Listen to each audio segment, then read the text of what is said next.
নমস্কার। আজকের কবিতা আমার মায়ের চোখ, লিখেছেন রফিক আজাদ।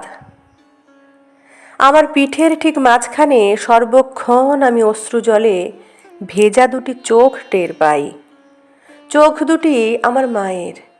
যখন যেখানে যাই, যুদ্ধ ও শান্তিতে, নগরে বন্দরে গ্রামে, শত্রু বা মিত্রের ঠিকানায়, উদ্বেগে আকুল সিক্ত ওই দুটি চোখ আমাকে আগলে রাখে, চোখে চোখে রাখে।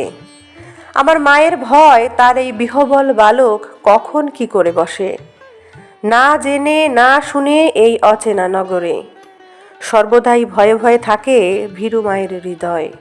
যদি বা তৃষ্ণার্ত হয়ে অচেনা নদীতে ঝাঁপ দিই, ভাষাই আমার নৌকো সন্দেহজনক কোনো জলে। মোহনীয়